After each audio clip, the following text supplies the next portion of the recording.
All right, everyone, it's 2:40, so let's begin session 4 entitled Seaweed Economics. This session will be an overview of the economic projects going on in and around the Sound that have implications for commercial seaweed production and seaweed bioextraction. And as an example from another New England state that may be useful as a model for how to grow a local aquaculture industry. First up, we have Dr. Tammy Warner from Keene State College. Dr. Warner is professor in the Business Management Department at Keene State College in Keene, New Hampshire.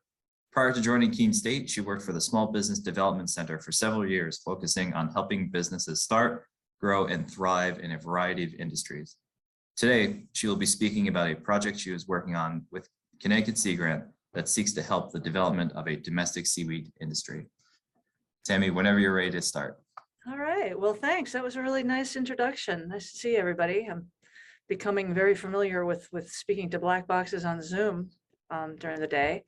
The purpose of my being here is just to share some work that we've been doing about the economics and the business case for seaweed production, both from a nursery perspective and from actually growing out the weeds in the ocean. And so that's what I'm going to be sharing. And so I'm going to just quickly see if I can get the screen share to work the way I like it to. So the name of this project that we've been working on is Business and Economic Planning for Seaweed Aquaculture in the United States. And I've been working on this really as a sub PI to Bob Pomeroy at UConn Sea Grant. This is funded by NOAA, of course, and the Sea Grant, and we've been working with a whole bunch of other people across the country to get this project going and underway. And so this is a 3-year project, and it's going to be, well, it is nationwide in scope. The objective of the project is to develop business planning models and management tools for people looking to start in the seaweed aquaculture industry, specifically kelp. The project is also going to involve ecosystem services assessment from the economic side. And I'll talk a little bit more about that. And then once we develop these tools, of course, there's going to be a huge component of outreach and education with our Sea Grant partners nationwide to get this out into the hands of the people that need it. And the goal, of course, is to support the development of a vibrant and sustainable seaweed aquaculture industry.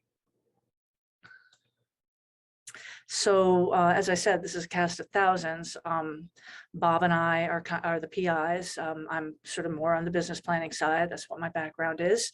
And Bob Pomeroy at Sea Grant and at UConn is leading the overall project management. And I have to give a huge shout out also to Anushka, who's on this call right now, who has been just, really leading the charge in a lot of aspects of moving this thing forward. We are working with Sea Grant partners in Alaska, basically from Alaska to Maine.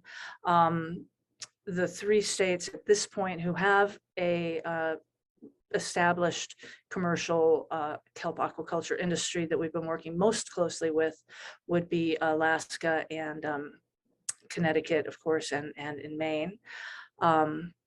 But then these other areas are either less developed commercially or not able to participate as much as our primary partners have. But as we move into disseminating and implementing this project, we'll be pulling them in a little bit more closely. And I had a great chance to meet our partner from New York, who's Antoinette, out in San Diego, and that was fun. And so, looking forward to working more closely with these guys. We've also been collaborating with Greenwave for inputs into the cost structure of this. They've obviously got their own projects going forward, including business support materials. So we're working with them, trying to make sure that we coordinate as much as possible. And then, of course, this is a resource economics project. We've got a research assistant up at UConn, Sue Zhang, who helps us with tracking down materials that we need. And then Diego Valderrama, who is down in, let's see, George Mason or George Washington University, one of the universities down there in the DC area. He's going to be focusing on the ecosystem services piece of this. So this is a 3-year project.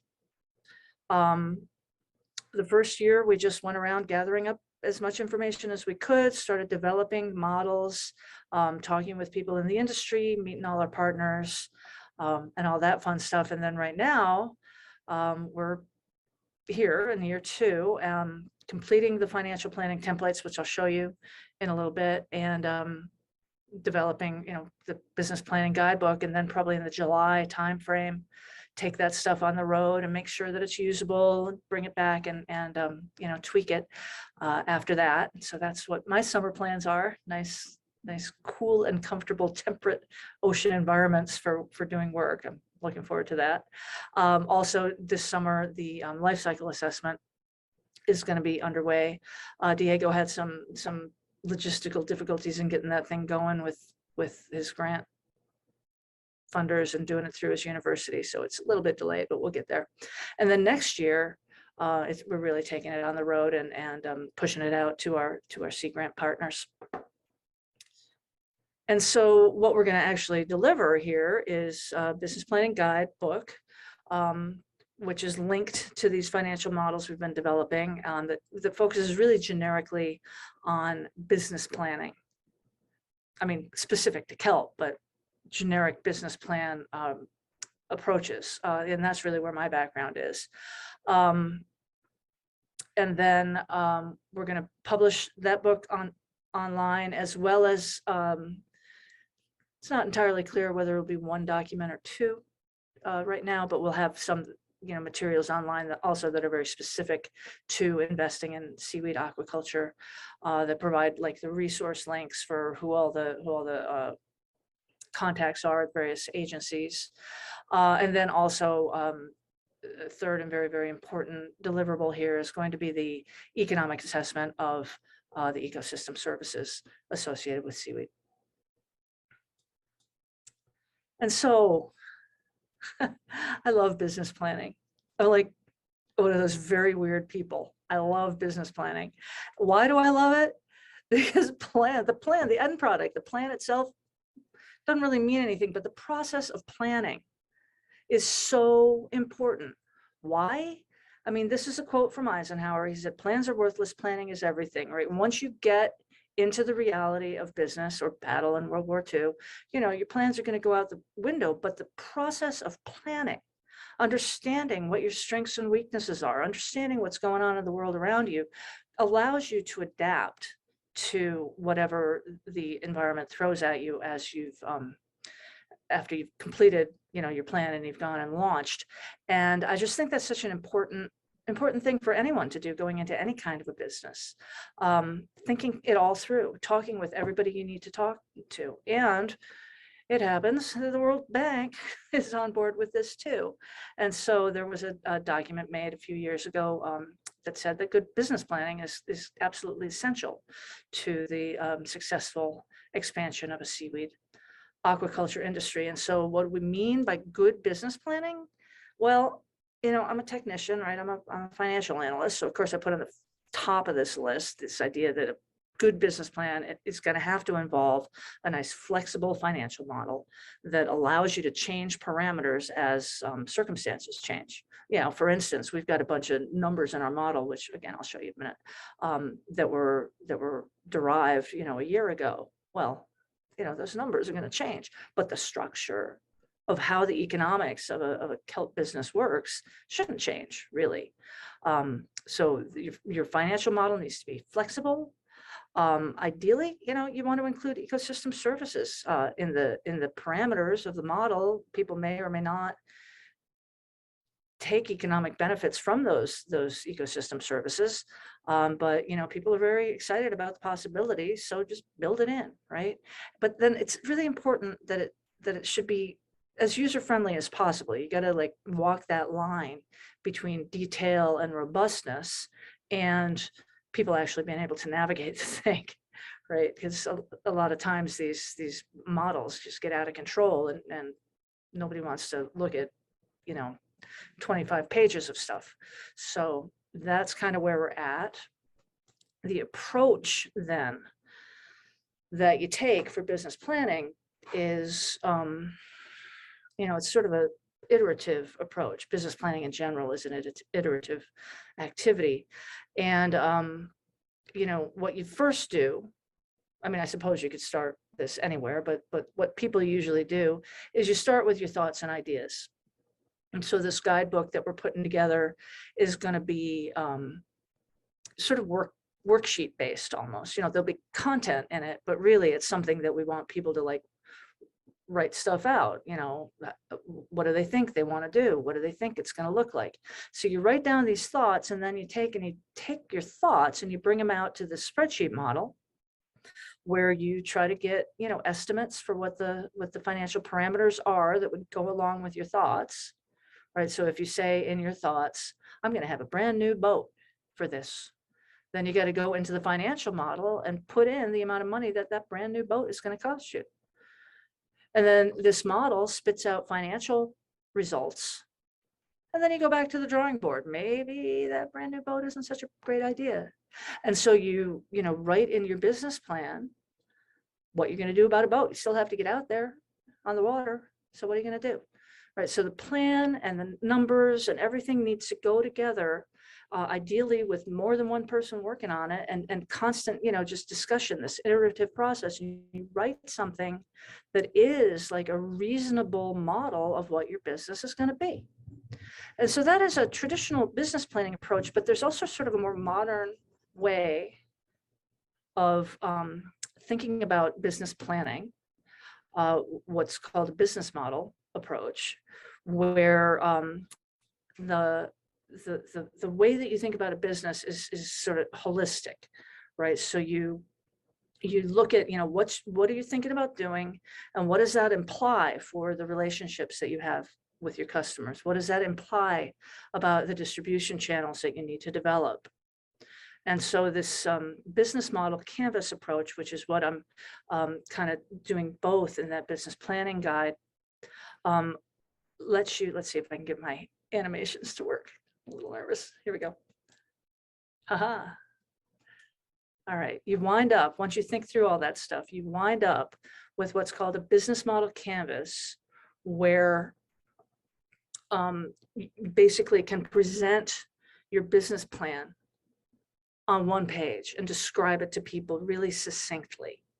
And this is an approach to business planning. It's been around maybe, 15 years or so. It's become widely adopted in startup situations, and it's just a nice way to communicate both with yourself and with others. This one-page business model, of course, has every level of detail that a more traditional business plan would have. It's just presented in a nice sort of organized way. So that's where we're heading with the guidebook, right? How do you make a business plan? So a business plan consists of like a written portion, verbal description of what you're doing, and it also, of course, consists of a financial model. So here's a graphic of my financial model. This is all in Excel, and this is sort of a flow chart of how these pages go together in my Excel sheet, which I'm going to show you very soon. So we wanted to have a model that would allow for people to choose, a business model. So this is a financial model that describes a business model, right? And your business model would be, I'm going to have, a nursery, or I'm not. I'm going to have grow out operations, or I'm not. Okay, if we have a nursery, are we going to have a big one? We're going to have a small one. If we have grow out operations, are we going to have, small, medium, or large? Then, the user also has to kind of decide what kind of a revenue model they want. Are they going to sell everything at bulk on the dock? Are they going to cut one leaf at a time and sell it to restaurants? So people have to decide what kind of revenue they want. And of course, each of these revenue options has costs associated with it. So the business model, whether you've got a nursery, whether you've got a grow out, goes into your startup costs, and it also goes into your operating expenses, which are part of your financial, results, and then out of this kind of crunches through a typical financial model. If you're going to go out for outside funding, you need to do what's called a sources and uses document, where you tell your funders, you know, I need $100,000 and I'm going to pitch in 50 of my own, and I need 50 from a loan or something, right? So you got to do a sources and uses document, and all these things together go into the kind of, I call it an analytic engine.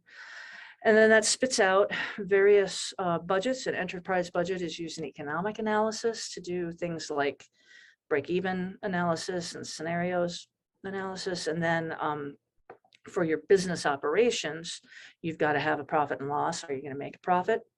So you're going to come up with a projected profit and loss statement, projected balance sheets, and projected cash budgets.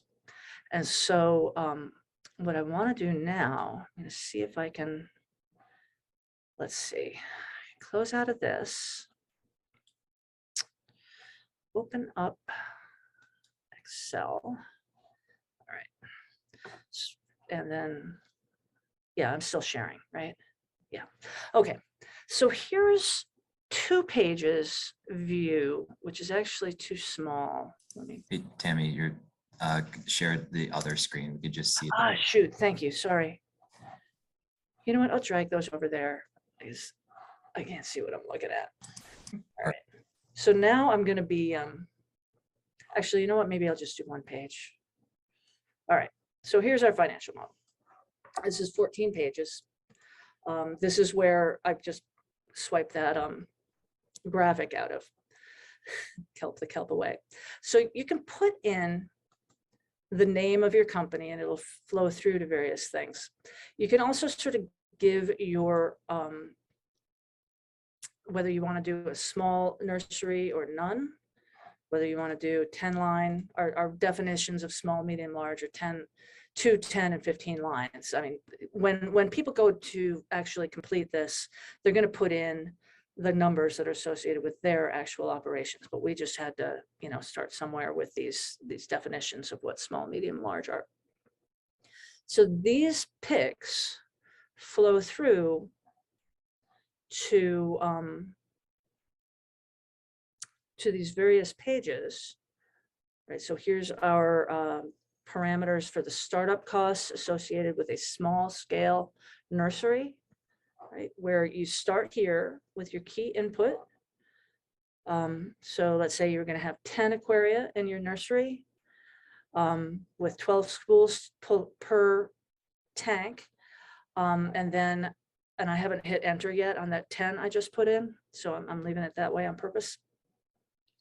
On this page, right, there's all these different cost elements of setting up a kelp nursery. So, you know, the first thing you got to do is get the water from the sea. So how many buckets do you need? How many funnels do you need? How are you going to get them to, you know, all that stuff, right? So this all adds up. The user enters the cost for all these elements and whether they actually are going to need them. That chugs through this little table here. It comes up with an upfront cost and a sort of annualized cost based on depreciating them over the life of these items. And you know, each of the elements of the nursery has its own little startup costs here table. You can see all the different steps of getting a nursery going. So that all flows up through to this, and you see now I'm going to change my number of aquaria up here. So it was 15 and it was giving us $7.78 for an annualized cost to the depreciation. Change the number of aquaria, to lower it. Now we have a higher cost per spool, right? And so each of these aspects of putting this operation together has, you know, the economics underlying it, sort of tried to break them out. The structure, again, all the inputs are going to be specific to your situation. So if we look at, for instance, setting up these 10 line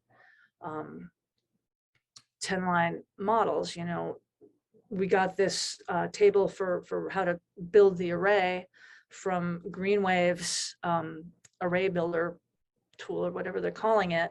But, you know, I took this up to where they were actually doing it in Maine and they laughed at me, right? Because they're not going to spend this kind of money on that kind of thing, right? So you go in and you put your own information there as to what you're going to spend. And it all, similarly to how I had it in the nursery page, it all flows through. You get a, 17 cents a pound for the startup expenses for a 10-line operation. Again, if you change this number up here, if we have 12 lines here, it changes. And likewise, and I don't want to I could talk about my Excel models for and I don't want to subject you to that because you're not in my finance classes. So I will go ahead and close out this presentation because I think I'm running up against the end of my allotted time. So going back now then to the PowerPoint, I have a couple of, if I wasn't able to do the Excel demo, I was going to just do a little show and tell here, but we don't need those. So what comes next? So this summer, like I said, we're going to go out, take this thing on the road, see if it's usable, see if it makes any sense to people, see if it's too much, too little, all that stuff. And then especially, important, we're going to go ahead and try to verify some of the inputs. Because we got some preliminary inputs and then, it was off to the races to build the thing. And now we got to actually get real about what the actual costs really are. We're going to be working with our partners and hopefully farmers to evaluate whether the thing is usable or not. And this summer, we're going to complete the guide. And thank you so much for giving me the opportunity to share this project with you. I really look forward to hearing from you and hopefully getting to know some of you and supporting the development of our shared interest in making the world a better place and growing more kelp. And that's it. Great. Thank you so much, Tammy. I really like that demo with the Excel. So that's my favorite thing to do. I get so excited. No, it's sorry, great I to see. clicked on your name there for a minute. It was so nice meeting you. It's all right. Yeah. All right. Well, let's follow up with questions and answers at the end of the session, and maybe we have some more time for, maybe we'll get together and plug in some numbers there and just kind of. Oh, sure. Yeah. Right. I'm gonna put my on mute. Yeah. All right. Our next speaker is Dr. Richard Vogel. Dr. Vogel is the Dean of the School of Business and Professor of Economics at Farmingdale State College. His research interests include economic development, urban economic growth, natural hazards analysis, and business and economics education. Today, he will be speaking about an upcoming project he has done in association with the Long Island Sound Study Bioextraction Initiative to investigate the economic feasibility of commercial bioextraction in the Long Island Sound. All right, Dr. Vogel, whenever you're ready. All right, does everybody see my screen? Yes. All right. I do want to thank you for inviting us to the Long Island Sound Symposium. We're just really getting started on this project, and Jordan and Kristin had invited us to make a presentation at it during one of our meetings. This project is really the result. This project is an ongoing project that we're actually just starting. I should really hate to say that it's ongoing. It's really a beginning of a project that is in response to an RFP that came out of a NUI back last fall. And as we start this, I do think I should just mention and thank Antoinette Clemenson from Sea Grant for bringing this project to our attention back last September when the RFP first came out. So my colleagues on this project, we're an interdisciplinary team. My colleagues on this project are three faculty members from our business department, Nanda Viswanathan, Ibru Olasoy, and Mary Catherine Clifford. And then there's myself, an economist, and Shu Zhang, an economist. And we have put together an interdisciplinary team with several of our biologists from the biology department, Amanda Shore and Peter Park. So, Dr. Vogel, if you can go to full screen. I'll go to full screen. Okay. So this project encompasses a number of aspects of various parts of what everybody's been talking about already. We're actually looking at specifically evaluating the economic feasibility for commercial cultivation of various alternative species for bioremediation in the Sound. And so we really have 4 goals. One is to identify the appropriate species of seaweed and shellfish for this is focused on nitrogen extraction. Evaluate the commercial market for these species, and then conduct an economic analysis of the cost and operating structures to kind of establish the appropriate scale of operation. And then we will be completing a comprehensive report with recommendations regarding species that have the greatest market potential associated with nitrogen removal benefits. So,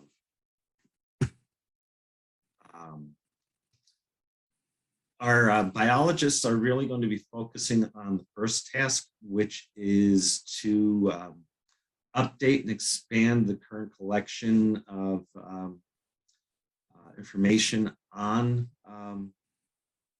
species.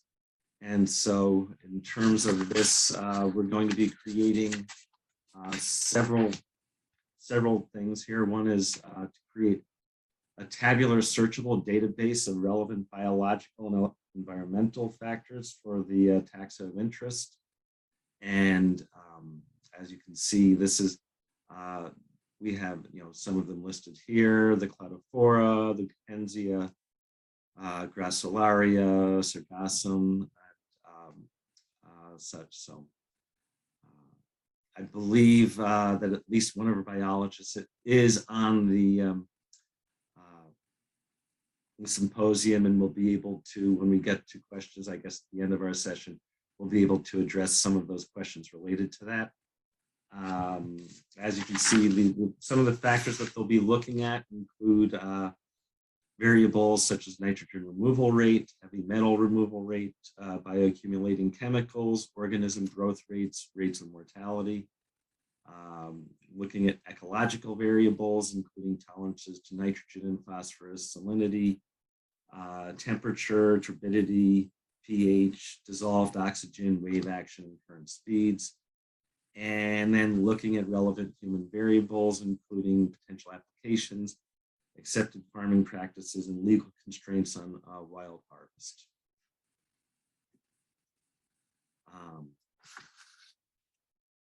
So in terms of this process too, they'll be looking directly at identifying the areas within the Sound that will provide potentially they'll be suitable for the various listed species that we'll be focusing on. And at the same time, creating a ranking model to look at combinations of biological and habitat availability for these purposes.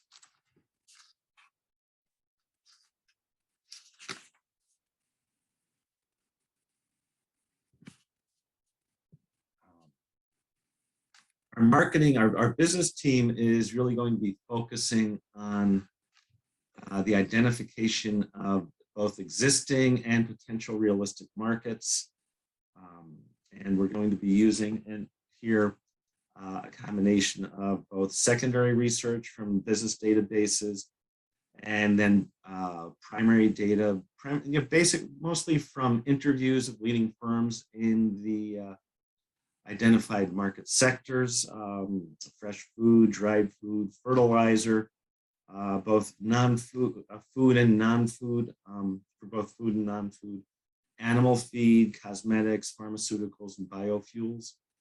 And we will be conducting interviews to focus on identifying technology, supply chain, market potential, and regulatory issues. Additional detailed studies will include development of market surveys for roughly various 5 to 10 business consumers and 30 to 40 retail consumers.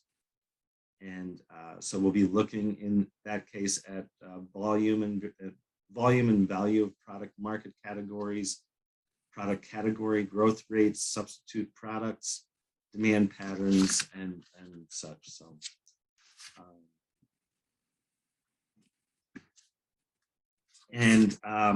as part of that, and one of the particular area of focus here is going to be looking at the legal and regulatory barriers for market expansion. And so we will be looking to identify relevant regulatory agencies, contacting the relevant regulatory agencies to discuss the regulatory processes. I did note in some of the previous presentations that the Sea Grant has a new manual, new guide that they put together on some of this, and that from what some of the previous speakers said, that there are some guidance documents available through both Connecticut and New York on these issues. So in addition, we will be conducting some interviews of key individuals in relevant regulatory agencies, with probably up to a maximum of about 6 interviews, and interview probably at least 2 entities, each involved in seaweed production and farming in both New York and Connecticut.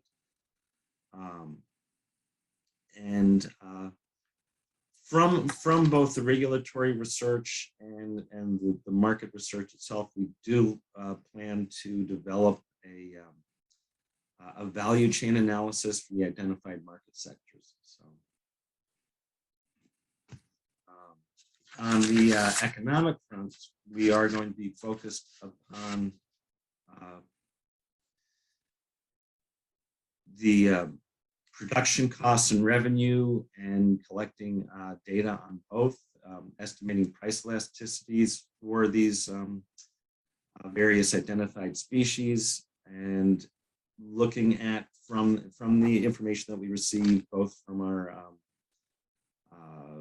biologists and from the marketing side, looking at cultivation opportunities and sites in both Connecticut and New York sides of Long Island Sound. And we will also be, on the economics component, conducting interviews of select groups of industry representatives. And we hope to construct a table of costs, potential market prices, overall revenue, projections and yields for various species, and then look at conducting a sensitivity analysis of that. So, from that process, we hope to develop an overall economic feasibility for each of the various species. Nui Pick in the RFP did identify 8 species of particular interest, and so we will be looking at those plus any additional species that we find from both, from our literature searches and review of the data that we collect. And then we will be reporting back with a complete and comprehensive report summarizing the analysis. Key components of that will be a reference and summary table of the findings for the base shellfish and seaweed species, and these were initially identified in the RFP as the Gracilaria, the Saccharina, Latisma, the Gukensia, Demisa, and additional species as identified as feasible for cultivation. And From that, we will create a summary table of the initial species and their commercialization in terms of market potential, and create a table matrix of projected capital and operating cost structure for firms in these industries.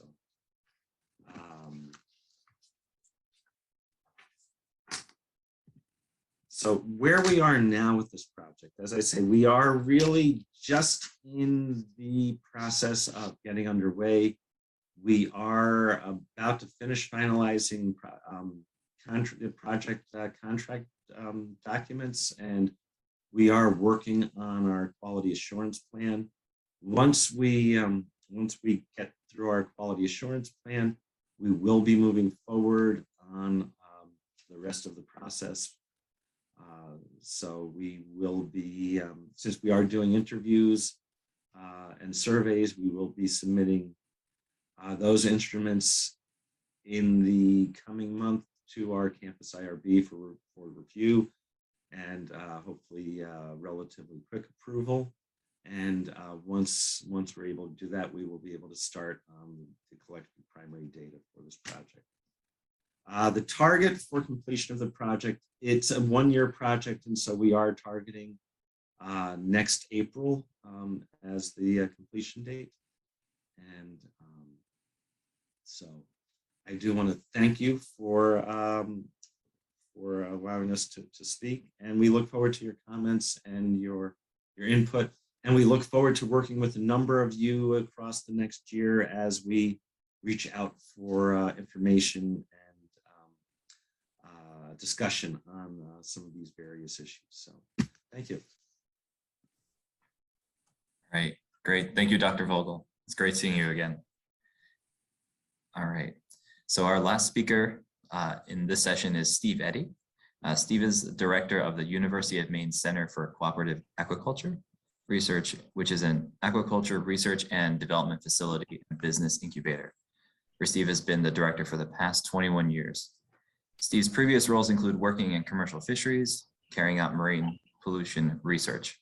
Additionally, Steve also works as a science advisor to the Maine Coast Sea Vegetables, a dried seaweed company located in Hancock, Maine. Today, Steve will be talking about the services that the Center for Cooperative Aquaculture Research provides. And although they do not solely work with seaweeds, there's surely something we can learn from his work on how to support the development of local aquaculture businesses and industries. All right, Steve, whenever you're ready. Thank you, Jordan. Let's see. Excellent, okay. So today I'm actually speaking to you from my office at Maine Coast Sea Vegetables, but when I'm not here, I get to spend my time at this beautiful location as director of the University of Maine Center for Cooperative Aquaculture Research. The initials are CCAR, and so we're most commonly known simply as CCAR. CCAR is the cluster of buildings in the left-hand side of that photo. On the right is the USDA National Coldwater Marine Aquaculture Station. We are located in Franklin, Maine, on the upper reaches of Taunton Bay, which is an inland estuary of Frenchman Bay within the Gulf of Maine. We're about 20 miles from Acadia National Park in Bar Harbor, Maine, and we're about 50 miles from the Maine University of Maine campus in Orono, which is circled here in the oval. Taunton Bay is a really special place. There's a lot of wildlife there, such as loons, bald eagles, and horseshoe crabs. The facility was established in the early 1990s as a private enterprise, the Penobscot Salmon Company, which supplied salmon smolts to Maine's emerging salmon aquaculture sector. In the late 1990s, it was purchased by another company which grew Arctic char there from egg all the way to market for about 3 years before they went bust and ended up in receivership by the bank. The bank put the facility up for auction in 1999, And the University of Maine was the only bidder on the facility. And so they won the bid. I've been there since 2000, and I've had the privilege of seeing the facility develop through extensive renovations and modernization up to the present day. So there's been a lot of destruction and a lot of construction over the years. CCAR's purpose is really quite simple. It's to support Maine aquaculture, and we do that through business incubation and carrying out research and development projects. We look at things such as emerging species, such as halibut or cod, or more recently eels and cereola. We are almost exclusively based on recirculating aquaculture systems, or RAS. We have broodstock development facilities and hatchery production facilities, and we can produce in our hatcheries everything from warm water species like cereola to cold water species like halibut to invertebrates such as green sea urchins and marine polychaetes. We also have a robust education and workforce development program. We have a lot of partners and supporters. So we are first and foremost a University of Maine facility, and our home department on campus is the Department of Industrial Cooperation. And our research partner on campus is the Aquaculture Research Institute, which is now being led by Debbie Bouchard. Our base funding comes through an annual legislative appropriation, the Maine Economic Improvement Fund. So basically we are all on soft money, but every year for 20 years, 22 years, that fund has kept us going. Our infrastructure has been funded through state bonds and grants administered through Maine Technology Institute, and also with significant investment from the U.S. Economic Development Administration. Some of our external state partners include the Maine Aquaculture Association and the Maine Aquaculture Innovation Center. And then we've also received substantial grant funding through the years to fund various projects from Maine Seed Grant, USDA NIFA, Northeastern Regional Aquaculture Center, NOAA Fisheries, Salton Stall Kennedy, Atlantic States Marine Fisheries Council, and others. Our most important partner, of course, is our neighbor, the National Coldwater Marine Aquaculture Center, which is part of the Agricultural Research Service of the USDA. Their primary focus is on breeding Atlantic salmon for aquaculture, and they work with Maine's only salmon aquaculture producer, Cook Aquaculture, to do that. They've also done projects with char and with lumpfish, which is something we're working with them on. We are located on a 24-acre campus. We have over 50,000 square feet of aquaculture research and incubator space, located mostly in 5 main buildings and 4 greenhouses. We have over a dozen RAS systems at various scale. We have hatchery facilities for raising finfish and vertebrates and algae, including microalgae and seaweed. We also have aquatic quarantine facilities, which allows us to bring in finfish and other organisms from other hatcheries out of state or even out of the country, bring them into Maine, hold them in these quarantine facilities until they pass all of their health checks and certifications, and then they can be used by our client companies. We have treated fresh or saltwater systems, which allows us to rear just about anything. And heating, chilling loops that optimize rearing temperatures year-round. And then we have things like 3-phase power, backup generators, a liquid oxygen supply, and bunkhouse lodging if you want to spend a night or a week or 6 months. Some of you may recognize that woman so gleefully throwing feed into the fish tank in the lower right-hand photo as Maine's Senator Susan Collins. Senator Collins has been very supportive of both our facility and the USDA facility over the years, as well as all of Maine's other political leaders. This slide shows business incubation at CCAR, how it works, what you get, and the types of projects that we work on. So we're industry driven. We engage in short-term to long-term projects, anything from a few weeks to a few years. Projects go through a proposal and vetting process, and we look at things like the work plan and project objectives and funding sources. If the project or company looks like it's a good fit for what we have to offer, then we enter into a formal agreement where the project scope and duration is defined. There's a fee for service, intellectual property, regulatory compliance, terms and conditions, all of those things will be in the formal agreement.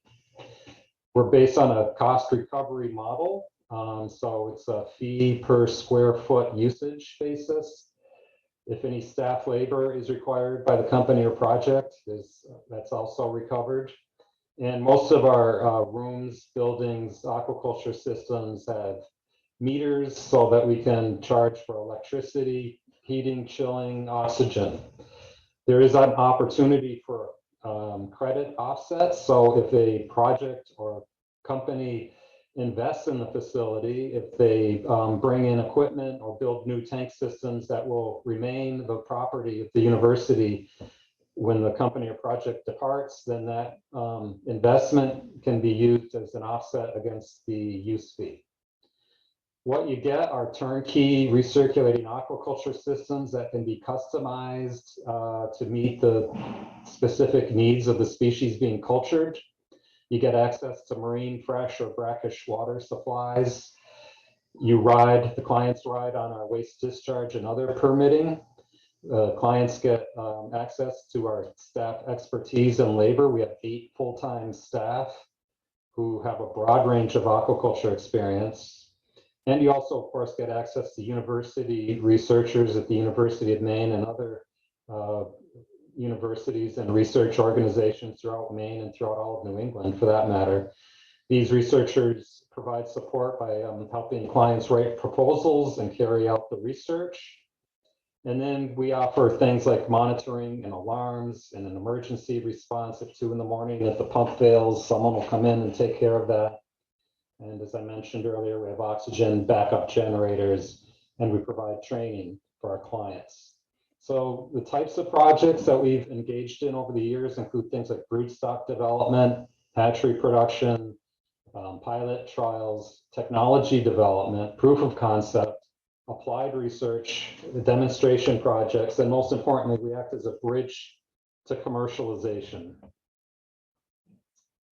This table shows over a dozen companies that have been CCAR industry partners over the years since 2000, working with a variety of species. So we've had companies engage in aquaculture of sandworms, Nereus spirans, Atlantic cod, green sea urchins, Atlantic halibut.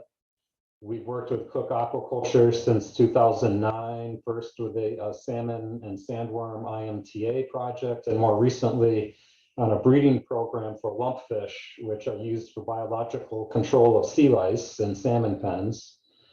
We worked with Acadia Harvest from 2011 through 2016, growing Cereola lalandi. A company called Cryocyte on fish egg cryopreservation trials. Sea and Reef Aquaculture has been here since 2015 with a staff of 11 growing marine ornamental reef fish for the aquarium pet trade. We started working with eels in 2016. Oddly enough, it was not with the American eel, but with the African longfin eel, Anguilla mosambica. We have, of course, done work with seaweed. Sarah Redmond and Susan Brawley established seaweed nursery labs here in 2014 or so. Springtide Seaweed has been working here on and off since then. Just the other day, I saw that they were drying some of their seaweed in one of our greenhouses. American Unagi is here now, but soon to depart for their newly built farm in Waldoboro, growing the American eel and Quilla rostrata. And we now have another partner on yellowtail amberjack, Kingfish, Maine, which is developing plans to build a land-based farm for yellowtail up in Jonesport. So that's CCAR in a nutshell. And what I'm going to do now is pivot to the theme of this conference. And I have to say, I've enjoyed this conference a lot. I was here yesterday, been here all day today. Been some really good talks. And I've seen that most of the focus is on other types of seaweed bioextraction, I guess human waste streams. But seaweed bioextraction certainly holds a lot of promise in integrated multi-trophic aquaculture, particularly with fed aquaculture species such as salmon and yellowtail. So when you feed fish a formulated diet, around 36% of the nitrogen and 33% of the phosphorus is actually retained by the fish. The rest goes out as waste. 10% of the nitrogen and 40% of the phosphorus ends up in waste solids, which are easily removed from a land-based facility, not so easily removed from an ocean facility. Most of the nitrogen and phosphorus goes out as dissolved waste in the effluent stream, so 54%, over half of the nitrogen, and 27% of the phosphorus is in dissolved form. And as we know, that can be a problem in the environment. It's also a nutrient for seaweed. There's not a lot happening in Maine right now in terms of at-sea integrated multi-trophic aquaculture, but Dr. Terry Chopin up in Canada, who's considered the founding father of IMTA in Canada, has been working at this for, I think, 20 plus years. So this photo shows him holding sugar kelp on the right and winged kelp on the left that were cultivated at the Magellan Aqua Farm site in the Bay of Fundy, New Brunswick, Canada. We've done some work on IMTA and RAS at the CCAR. In 2015, 2016, we worked with Acadia Harvest on development of on-land closed containment integrated multi-trophic sustainable aquaculture by means of ecological diversity. This is an SBIR funded project. Taft Pryor is responsible for this diagram on the right. And then on the left, I put in some boxes showing the 4 species that were grown in this IMTA system. So the primary production species was yellowtail amberjack cereola, which consumes fish feed and oxygen, and then produces food for humans and dissolved nutrients and solid waste. And then the other 3 organisms in that IMTA, one of which includes seaweed, are designed to deal with that solid waste and dissolved nutrients. So Gracilaria, which consumes dissolved nutrients and sunlight, in this case artificial light, produces oxygen for the system. It removes some of the dissolved nutrients, and then you get an algal biomass as an end product. Oysters were also integrated into this system. So they consume particulate nutrients and oxygen. They would clarify the water and also remove nutrients and provide food for humans. And then marine sandworms were the 3rd layer of trophic organisms in this IMTA. They consume particulate nutrients and oxygen, and they provide water clarification, nutrient removal, and bait and aqua feeds. I have to say the system was tremendously complex to operate. If anything can go wrong in an IMTA system, it did. So this project is ended after 2 years. And the primary issue that we encountered was that the artificial light that was needed by the Gracilaria also seemed to result in a bloom of cyanobacteria, which spread throughout the system, including into the conventional biofilter sump. And instead of improving water quality, we actually saw a degradation of water quality. But you know, I think there's still some prospects here, and I'd certainly welcome anyone interested in carrying out this type of research again at CCAR. So that's all I have. I think I finished well before my allotted time, I hope. Thank you. Okay, great. Thank you, Steve, for the wonderful presentation. Always like hearing when cyanobacteria sort of wreak havoc on experiments. It's never nice to undergo, but all right. So thank you again, Steve, and thank you to all speakers in the session. We have about 20 minutes and actually even more than that for questions and answers. In addition to the presenters who I'll ask to, you all beat me to the punch and ask you to come back on, turn your cameras and mics. We also have Dr. Peter Park joining the panel. He's an assistant professor of biology at Farmingdale State College. He is working with Dr. Richard Vogel on the economic feasibility study. Please feel free to continue adding your questions to the chat, and we remind you to please state your name and affiliation with the question as well. A few questions came into the chat that were answered, but I'd like to actually have them reiterated aloud for everyone, please. And I believe the first one was actually directed towards Tammy, and I will read it aloud so everyone can have it. And the question is the following. Is the business planning guide general for the US, or will it be specific guides for each state? And following up on that, are there differences between states built into the Excel model? Yeah, so, you know, I focused on the Excel model kind of first, concurrently with the planning guide. And, you know, business planning is generic to any industry. I mean, obviously there's specifics to kelp, but like the question of go and get your necessary licenses, that would apply to any business. But, you know, there's a two-step process in Maine, and who knows what's going on in Connecticut with the Corps of Engineers and all that kind of stuff. So the complexities of each state's individual licensing requirements can't really be modeled in an Excel model with any degree of specificity. So we just have like a slot for licensing costs and time, you know, and whether they're annual renewals or whatnot. The question of whether the guide itself, the written document that we're going to come up with, the online book, ebook, is going to be one or two documents is a different question. And we're kind of discussing and debating right now.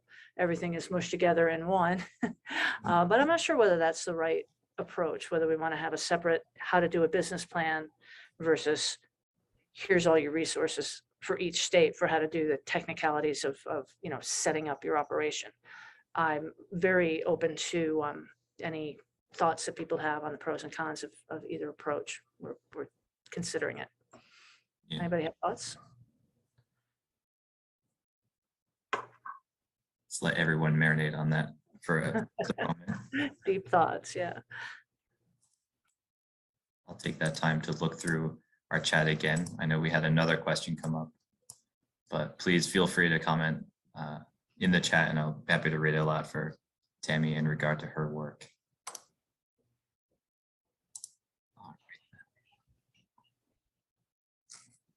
All right, well, we could save that for later, and please, again, feel free to input your thoughts into the chat when the moment of inspiration comes.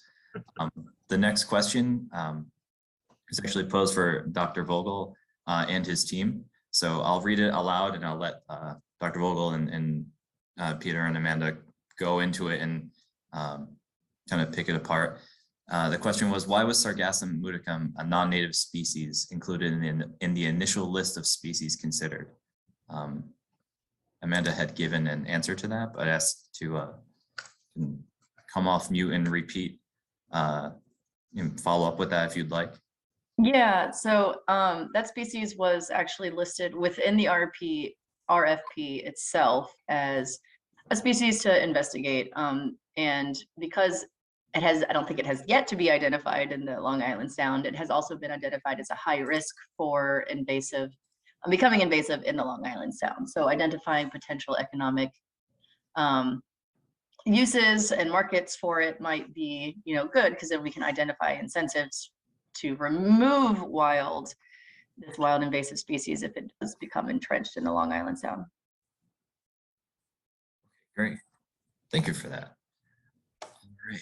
Let me pull up my handy cheat sheet of questions. Dr. Park, Dr. Vogel, any follow-up to that, or should I leave you guys alone for now? No, I think Amanda really covered it well. Peter, you have a... No, I was just going to say the same thing. Dr. Short, that was a pretty comprehensive answer. All right. Thank you again for the answer, Dr. Short. All right, moving on. Steve, I have a question posed for you. Does CCAR ever work with anyone outside of Maine, or do you only work within Maine proper? We do work with people from outside of Maine. Usually it's been in the context of grant awards, such as with NREC, which requires collaboration with a research partner outside of Maine.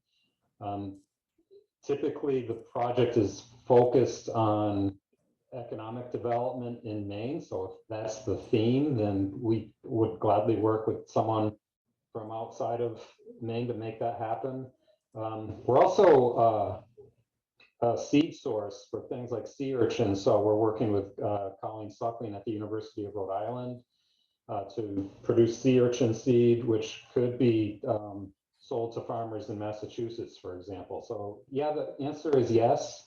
But first and foremost, our mission is to promote economic development of aquaculture in Maine. Okay, great. And just as I had no clue that there was sea urchin seed, so thank you for that.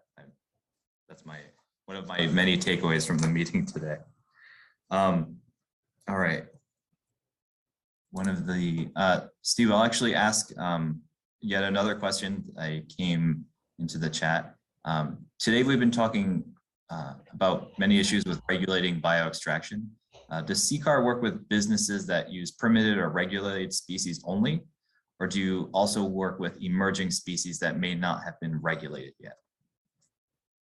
Yeah, I'm trying to understand what the question means by emerging species. Is that emerging seaweed species or just emerging species in general? I interpret the question as species that, say, besides sugar kelp or one of the well-established species that we hear about. We have heard about more so often today. Because we're a land-based closed containment facility, I think we could work with non-native species or emerging species. And we have worked with established species like Dulcin palmaria, which I guess you could consider an emergent aquaculture species in Maine. There is a process of getting approval for a non-native, non-indigenous species. And so we are subject to oversight from, depending on the species, Maine Department of Marine Resources, Department of Environmental Protection, because it impacts our waste discharge permit, and potentially inland fisheries if it's a freshwater species. I'm not sure if that answers the question. I think that's clear for now. I think, please feel free again to put your comment down in the chat if we want more clarification on that, but otherwise, I think we might be able to move on. Let me go through my materials here for a moment. Okay, I think, Steve, you're gonna be on the hot seat for another minute. I have a question. What exactly might the bridge to commercialization look like? And I think that Dr. Vogel and Tammy, I think we could all chime in together on this one. I'm interested to hear everyone's perspectives. Well, obviously, I'm biased. I think we've been tremendously helpful, but even, leaving the bias aside, looking at our current clients. So Kingfish, there's no way they could have established the farm that they plan on establishing up in Jonesport if we didn't have that broodstock population of Serial Landi in captivity. American Unagi, for the past 3 years, has been raising eels at our facility, carrying out marketing trials, training staff, working out the bugs as they build their farm in Waldoboro. And I think they would say that we've been tremendously helpful to them.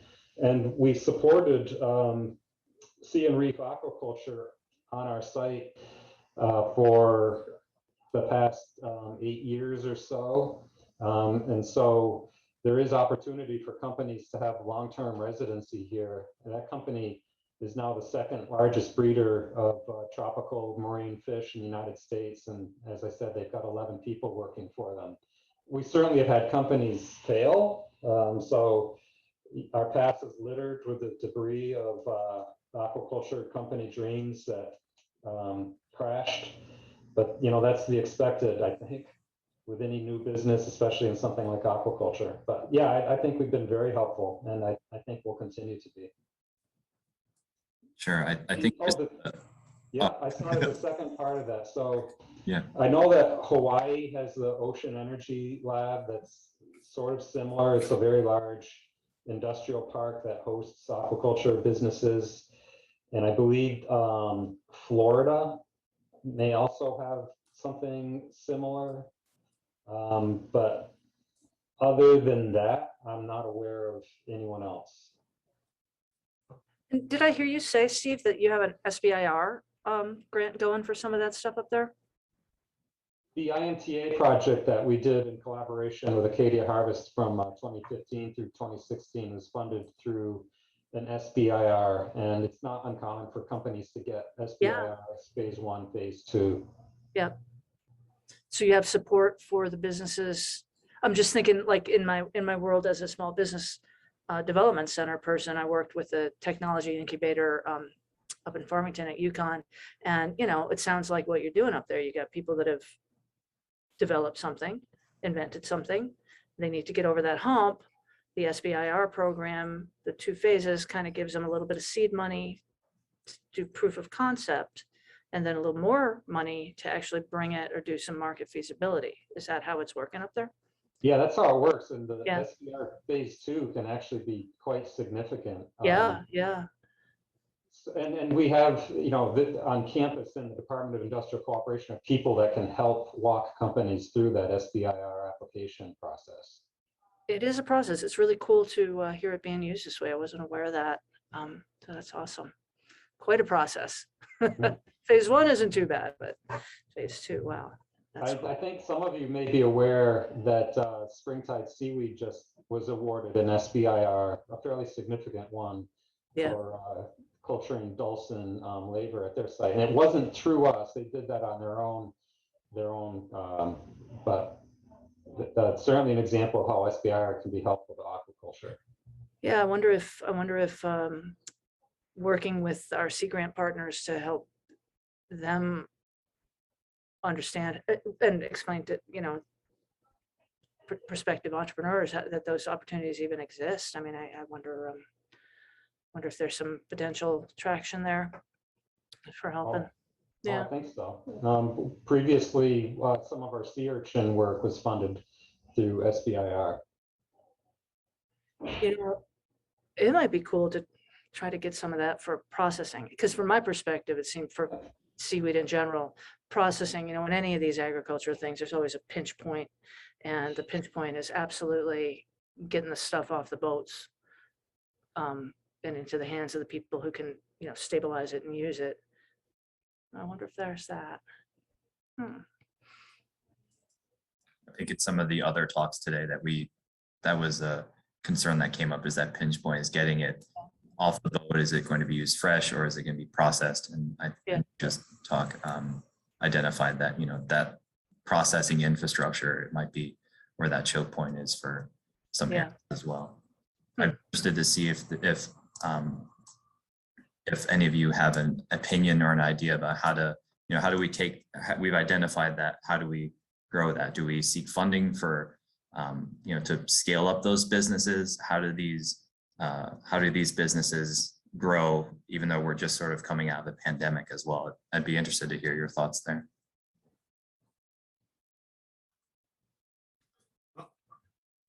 I think one of the things we have to get the information out to these firms first. And I think that's where like a project like ours is coming into play, that is to create a database of information and material that the small businesses and that are want to go into these industries, that they can use. And you know, I was listening to Tammy's discussion of her business planning model, and even there, it's like, where are they getting the initial information even to put into this business planning model? And this, you know, so it's kind of, we need to look at where, you know, markets, potential markets, where these products can be sold, whether people can, where they can specialize in, and how they can put these pieces together to come up with a cohesive business model overall, you know, from seed to final output. And you know, because they may just be producing the intermediate output and then selling it, you know, sending it off to processing somewhere else. And of course, that's always an issue too, processing, as was being pointed out. So Yeah, and the value chain stuff that you're doing will be really good too, because as in so many cases with ag of any kind, everything comes ripe at the same time, and then huge supply, small, you know, prices go down, and then all of a sudden you invested half a year in this and you can't make any money at it. So understanding the value add at each point in the chain and trying to figure out how to provide more to the growers. Yeah. Okay, great. So I think I'm going to piggyback off of some of the ideas we're tossing around here, and we had another question come in for Steve, but I think this is, or what we're touching upon already, as Steve, how helpful do you think the CCAR has been for the aquaculture industry in Maine? And do you think are you aware of any other states that have similar centers? I think you already asked that, and I addressed it. Apologies. Or is that correct? I'm happy to talk more about that.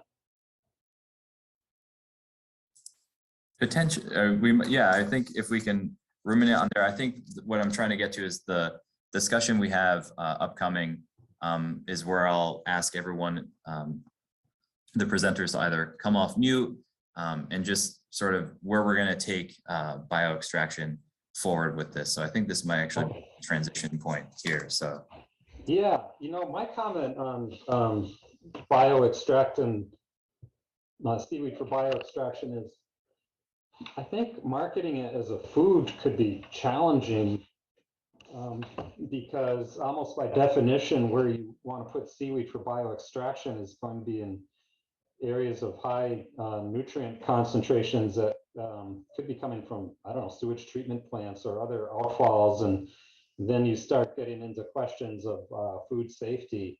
And so where I see the opportunity is seaweed as a biomaterial. So, you know, I think we all know that seaweed bioplastics are being developed by various companies around the world. I think there's a lot of opportunity there. I know of some companies that are interested in developing seaweed polysaccharides as a substitute for rope twines to make synthetic rope twines. And, you know, more broadly speaking, beyond CCAR, beyond what we offer, we have at our university a wood composites lab. I know that I think there's opportunities to combine seaweed biomass with wood products to make all sorts of things. So that's where I see this going. You know, in terms of just growing seaweed at a farm, I think there's a well-established market sector. There's all sorts of snack foods. Seaweed is widely used as an ingredient. The challenge, I think, for the growers, of course, is that they have to get their crop in a pretty short period of time, dry it quickly, and then get it to market. And it's that drying that could be a choke point for some of them if they don't have access to drying facilities or greenhouses. They're dealing with a lot of wet mass in a very short period of time. All right, great. I think with that, we'll close that session. So again, thank you, Stevens, thank you, Tammy, Richard, for those wonderful presentations. And I'm going to ask Kristin to come off and explain our next session and what we'll be going into for that. Thanks, Jordan. Thanks everyone for the great questions during the Q&A periods today. And thank you again, really, to our speakers for participating in the symposium and giving such interesting talks. So the next session, session 5, is meant to be an open forum for all participants, speakers, and attendees to share their thoughts about the symposium and bioextraction in general, potential steps or next steps or future directions for the bioextraction initiative, questions that people still have about bioextraction for those speakers who are able to join us for this session, and kind of what people think are the most important takeaways from the speakers that we saw over the past 2 days. We've structured this session, as on the slide here, to focus on kind of the 4 major topic areas from the symposium. And we're going to try to cover all topics today with about an equal amount of time on each, but we also do want to allow the discussion to kind of flow a little more organically. So that's sort of what it's going to look like generally. Jordan, I don't know if you want to talk a little bit more about how you want people to participate as far as raising hands or chat box like that. Sure. Thanks, Kristin. So what I'd like to do here, if possible, I'll be manning the chat box, but we're welcome to raise your hand, ask questions. Just as a reminder, if you go down to the reactions bar at the bottom of your Zoom, you can click on that. You'll see raising hand. I just rose my hand. Let's pretend I asked Kristin a question, then I'll lower my hand again like that. I have some prompted questions that I'm more than happy to share and start, but I'd like to hear from all of you. We can keep this free form. We have these groups of questions. We can also go through, and if I did not answer your question in the chat, we can go through those as well. So I think I'll give a minute to let everybody process that, and then we'll move forward with that.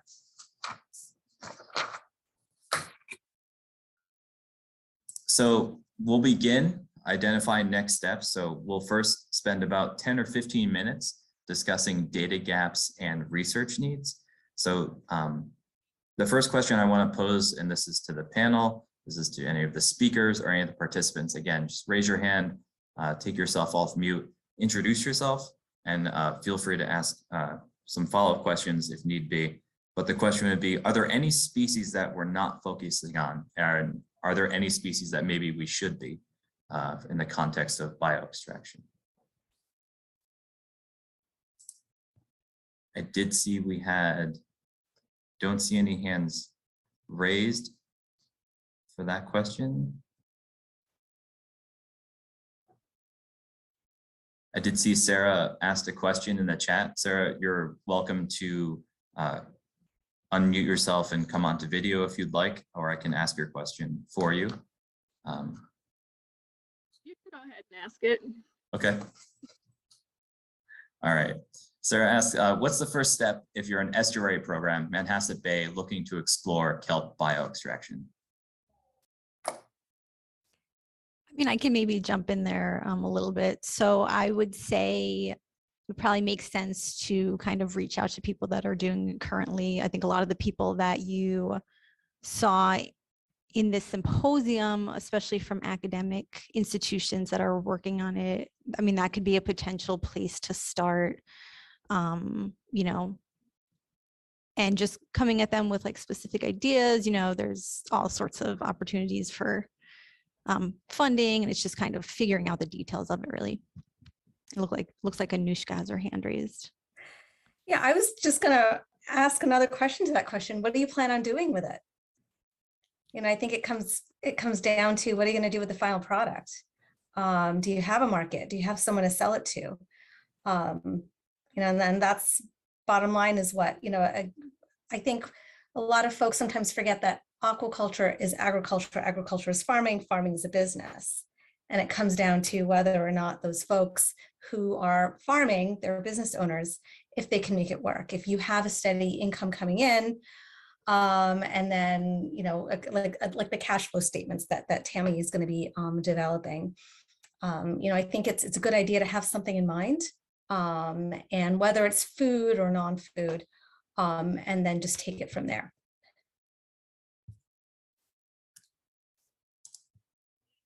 That's great. Thank you for that. I think that touched upon another one of our questions I was going to pose to the group was what additional information related to cultivation would growers need if they haven't been provided yet. I think Anushka started out is that have your end game and plan for what you're growing for and who you plan to market towards. So thank you for that.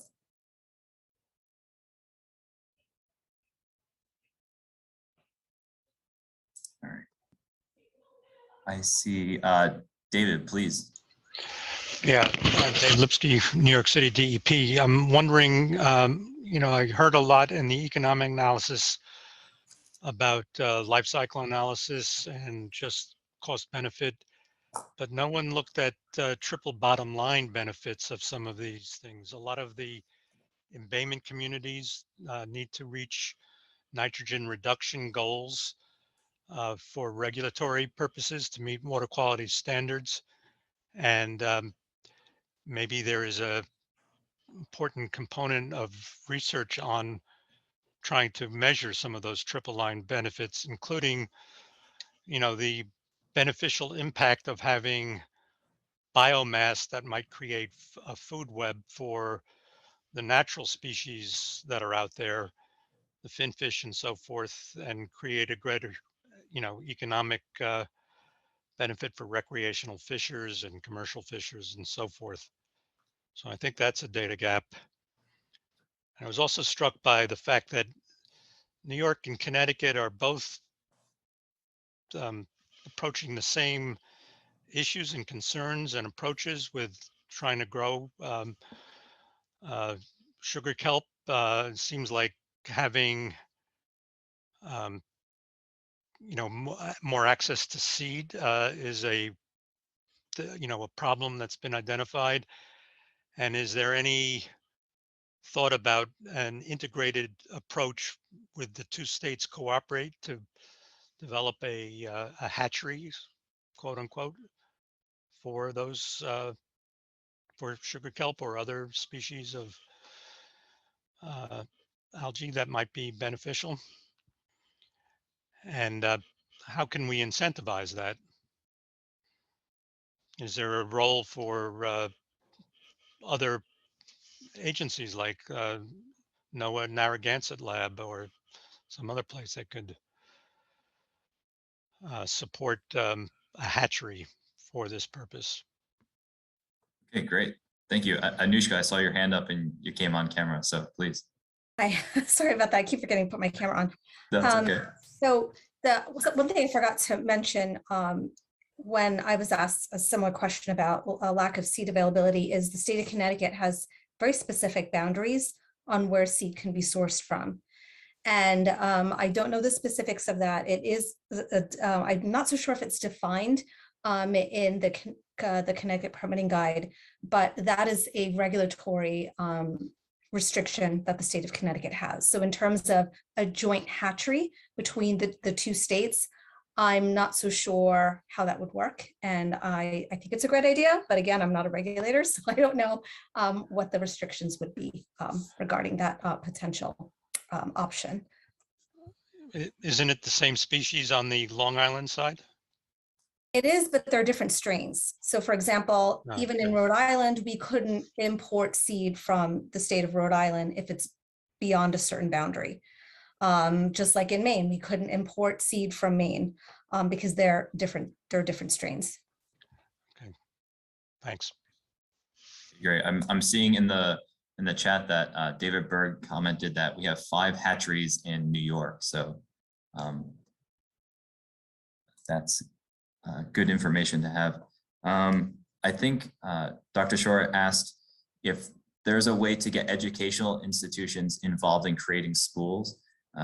Comments further, seems like a great project for biology majors as a direct service to the community. Anushka, has anything been done in Connecticut, or maybe we can have someone else comment in New York as well? Yeah, so in Connecticut, Dr. Yarish's lab used to provide seed, but the challenge came down to, well, when, but it was always associated with a project. Then the challenge came with not wanting to compete with commercial enterprises who part of their business model is producing seed and then selling seed.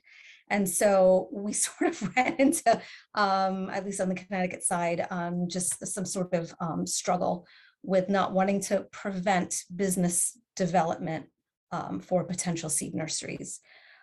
So that was our challenge. Okay, great. Thank you for that, Anushka. All right.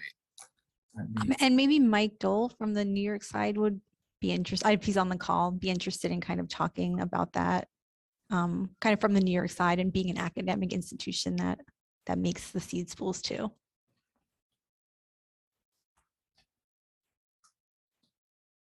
Don't see. Let me see if I can. Hey, everybody. Yeah. Sorry. I'm multitasking right now.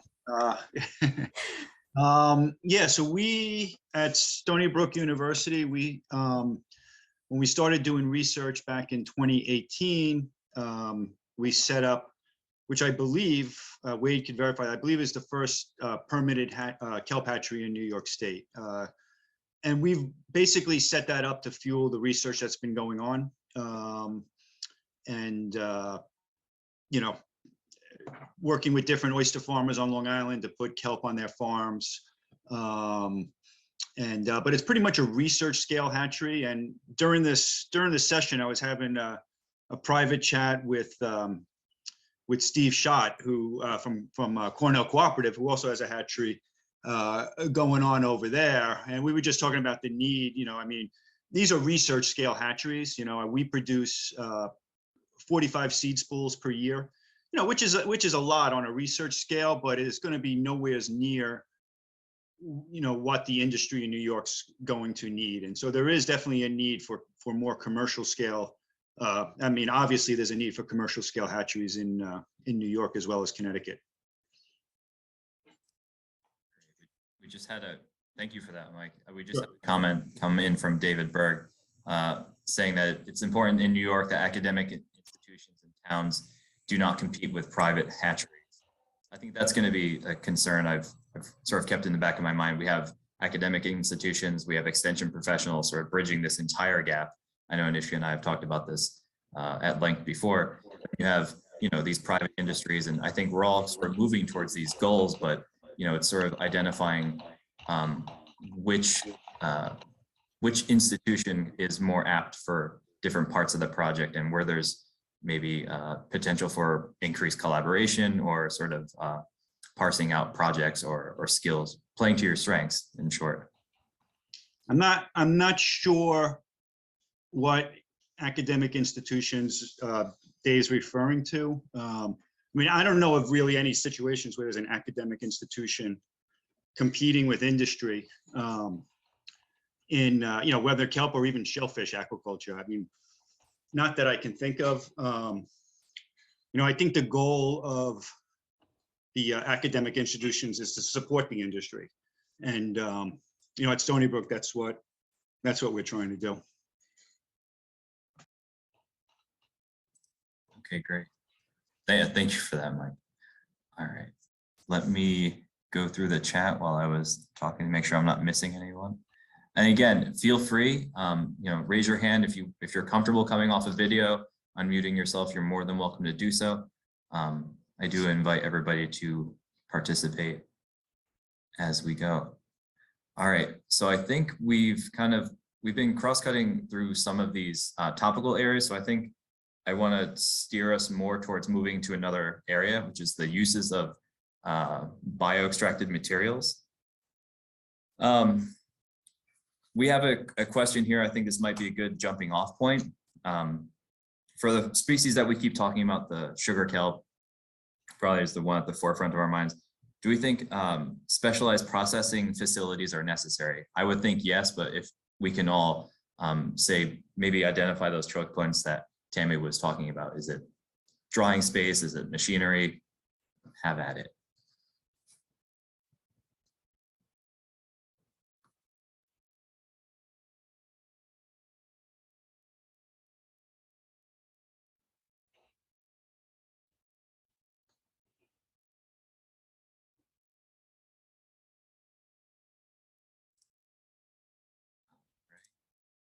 I see, do not see any hands up. In the chat, I have Dave Berg has mentioned that New York has one commercial hatchery that produced 120 schools this season, I think in response to some of our topics from before.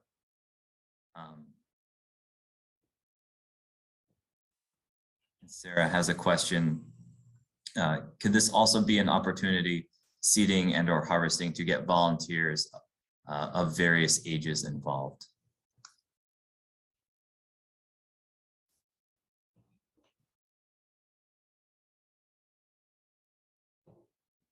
Anushka. I think that's a great idea. So the high school I'd mentioned in my presentation, the Bridgeport Aquaculture High School, they have a facility that's dedicated towards or dedicated specifically for sugar kelp cultivation. They also have a processing facility. They're a licensed food manufacturer. So the students take or are trained in seafood HACCP, and they have a seafood market. And so it's sort of like a soup to nuts approach for the students. Their challenge is diving for seed. They are not authorized to do that. So I think there are potential collaborations that can occur if the students at the Bridgeport Aquaculture High School, as an, for example, can have access to the source tissue, then they can produce seed. And then it's a training opportunity for the students. And then farmers are able to have seed. So there are potential opportunities out there. I think if you just get the right people involved and have all the bases covered, it could work. That's great. Thank you for that, Anushka. Sarah thanks you in the chat. So. All right. And I think having a symposium like this, my first mind, I know it's in a different state, but Chris Millenhausen yesterday in his, that some of his apprenticeship opportunities, not just having pigeonholing some of the work into, say, getting access to this, but also, having access to the water and having those programs, be promoted and, starting the engagement early versus late.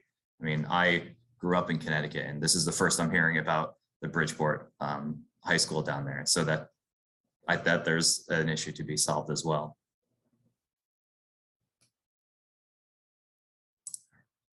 We just check the chat and the hands.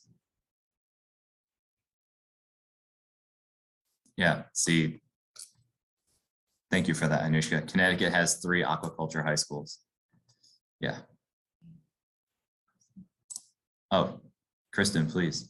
Sure. I was just going to say, and I think, one of the takeaways too from Chris's presentation about rocking the boat yesterday that I think was really interesting is bioextraction we want to do in impaired water bodies. A lot of times those are occurring around urban areas, and just, making sure that people in those areas have access to those kind of opportunities, I think is really great. Thank you for that.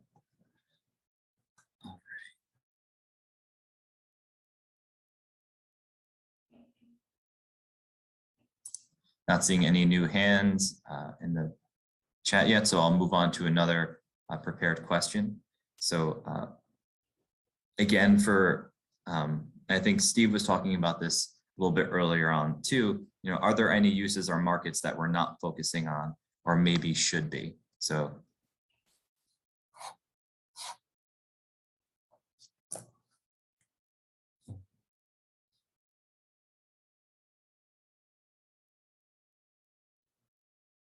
and again, please feel free to raise your hand if you'd like, or if you're more comfortable using the chat, please do that as well.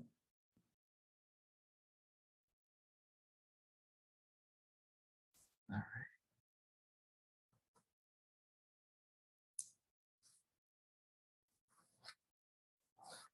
All right, then. I'd say let's move on to another topic here, regulatory considerations. Checking the chat again. Here we have one of our questions, what might be some of the most important differences between growing in impaired versus certified water? And are there special considerations that should be taken into account?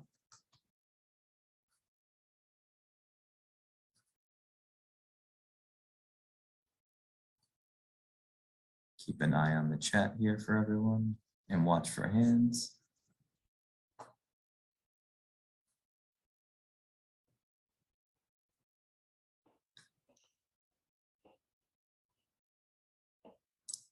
I'll jump in with a question. What's the process for certifying water in New York and in Connecticut?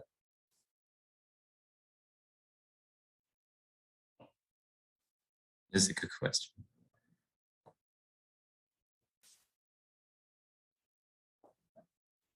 Anushka, no. Yeah, I'm not sure. I know it Okay. has to do with the model ordinance. So I don't know if that's an answer. I don't know the specifics. No, that's okay. I believe Mike Saramella, please.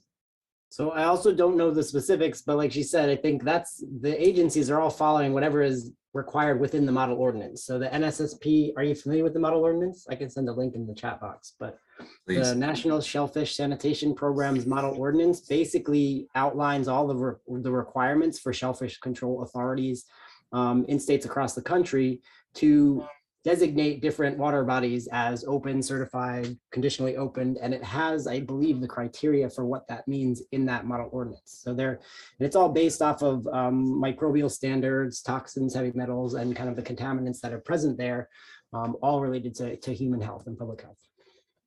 Huh. I guess I'm wondering, is there like a map so a potential grower could look at a map of the water body and identify areas that are either certified or maybe where bioextraction would be the approach? Sure. And Anushka, or Mike, if you want to continue. In Connecticut, we do have that, and that can be visualized on the Aquaculture Mapping Atlas. Yeah, and just to jump in, the nutrient bioextraction website has a tool that was developed by my predecessor that is heavily based off of what Connecticut did for that aquaculture mapper. That's our New York and Connecticut aquaculture viewer. So there are some tools out there that help with that kind of thing for like currently certified waters. Okay, great. We have some comments in the chat. Richard Vogel, there are some issues surrounding commercial and recreational uses as well. And David Bergs also following along Anushka's point, New York has a map as well. And for even more context here, Michael's put in that link in the chat as well. All right. So I think we'll follow up with as many of these links as possible afterwards, make them available in addition to the recordings for meeting follow-up, and also just, just as a resource pile in addition to the symposia. All right, let me check.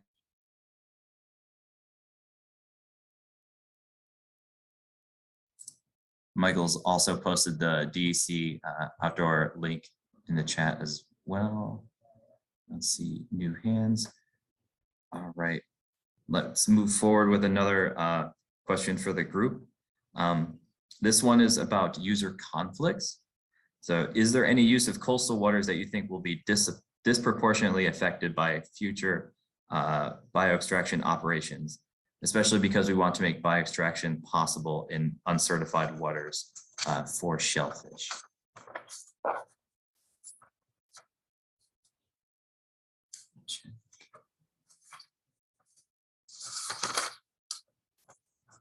And again, if you're comfortable using the chat, you can please use that. Thank you, Anushka, for the link here.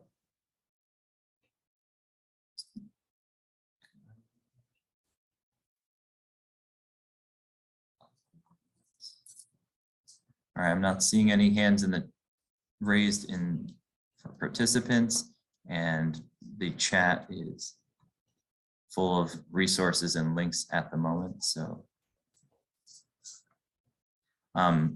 Mary Beth Hart comments, for Connecticut offshore waters, the Long Island Sound Blue Plan can help with locating farms to reduce conflicts. So, and Anushka also posted a permitting guide as well. So thank you for that. Let me check to see if there's any hands raised. All right.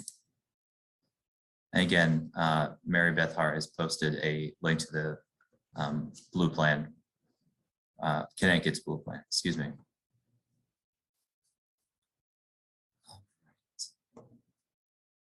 All right, well, I think Kristin posted a link to the Bioextraction Aquaculture viewer. Again, I want to thank you, the panel at large, for posting these great resources in the chat for us all to take a dive into. All right, so I think let's move on to our last topic under identifying next steps within bioextraction industry development needs. So we have a question, what might incentivize current growers to expand into bioextraction?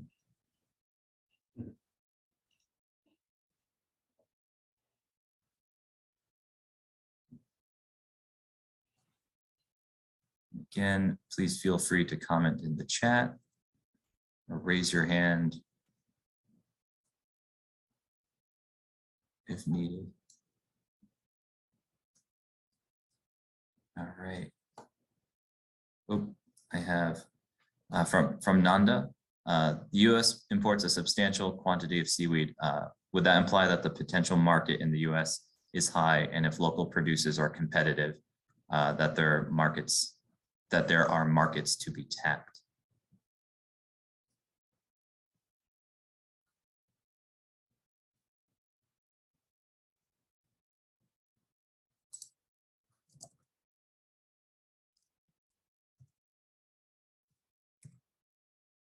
Oh, Mike, please. Sorry, after a couple of years, I'm still an idiot with Zoom. I couldn't figure out how to raise my hand. You could jump. It's under reactions, by the way, if anybody else doesn't know. But I was actually trying to raise my hand for the previous question, just to go back of what can incentivize it. But I think the obvious answer there is actually getting a nutrient credit trading program in place and getting paid to remove carbon and nitrogen, and that's really what's needed. And I'll just point out, I know Green Wave has started a carbon climate fund, and so they're starting a program to actually pay farmers, and this is, I believe, a nationwide program to pay farmers for carbon removal. And on Long Island, Dr. Goebel and I kind of just last year had a very small program where we just started initially, which was basically based on private donations to more for nitrogen offsets, and with the idea being, if a home wants to become nitrogen neutral, we can do those calculations, and they can pay a farmer for the credits for the amount of kelp or whatever it is to be paid. Completely in development. It's not happening yet, but we've have been working on trying to do that, and that would be more of a voluntary program. But having perhaps governmental support to pay for nitrogen credits, and municipal support to pay for that type of thing would definitely be a big step to move the industry forward. Maybe consider it a subsidy. I don't know to consider it, but it is a service that's being provided that does have economic value. So great, thank you, Mike. We have a comment in the chat. David Berg, he agrees with Michael on the need for a nitrogen removal credit program. are there any, maybe Richard or Nanda can kind of jump in here. Has there been work in the sound with, say, nitrogen or carbon removal credits, or is this an effective program overall to sort of give bioextraction that boost?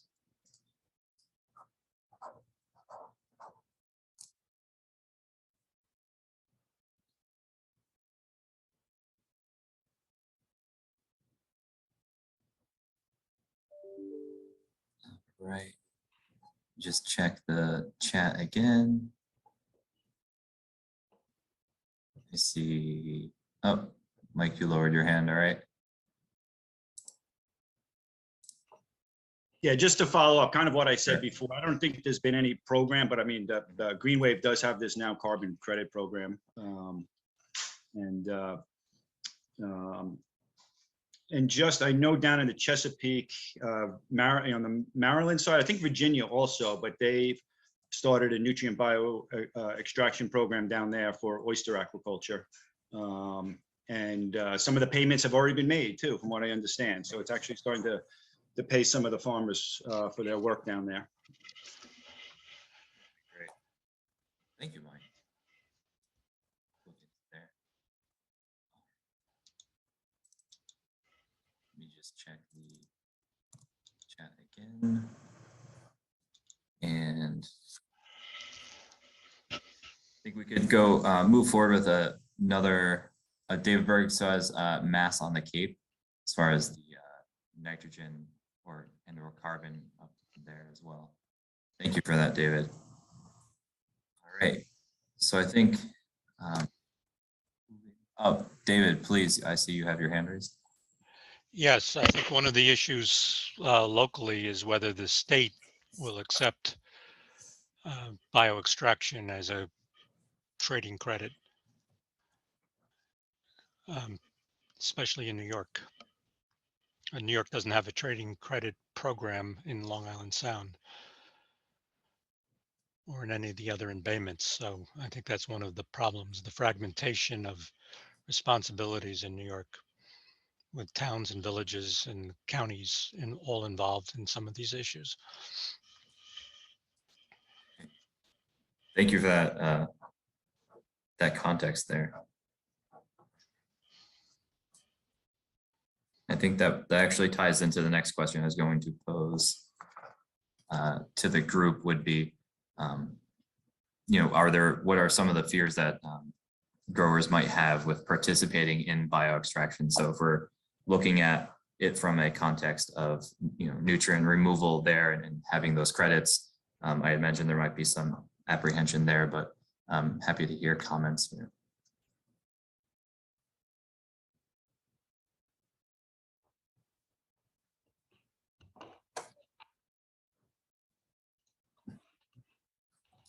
Just take a look at the hands again. All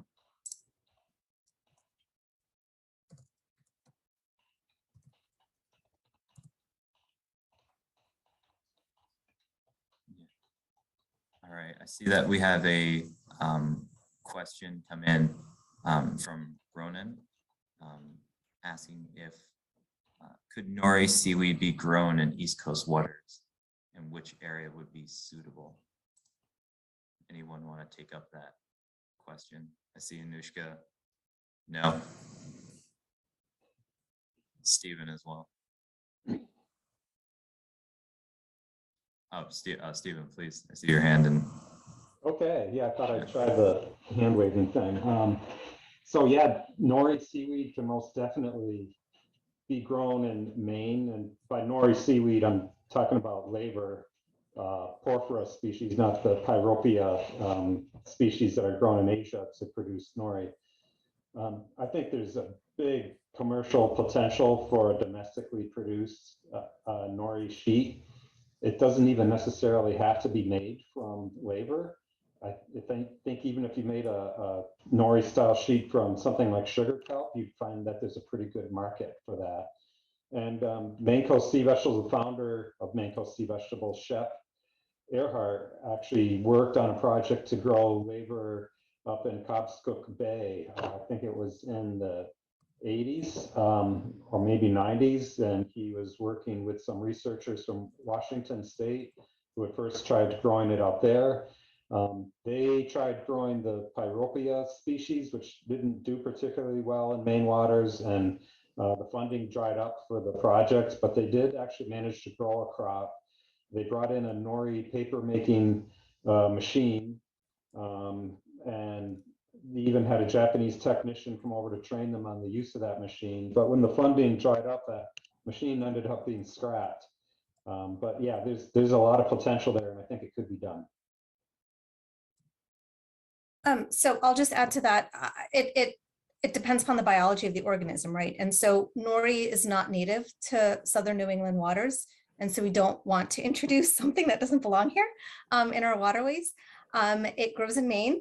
That's great for Maine. But the challenge is we, again, and that's part of the regulatory requirements is we really don't want to introduce something that doesn't belong here to grow here. And I think that also has to be taken into consideration. So I don't think we can grow it down here unless it's in a tank-based system, but I don't know how well they'll grow in tanks. Maybe Steve has a better, or could speak to that better. I don't think that would be economically viable at this point, but I think maybe down the road, possibly. Okay, great. Yeah, I think that touched upon another question.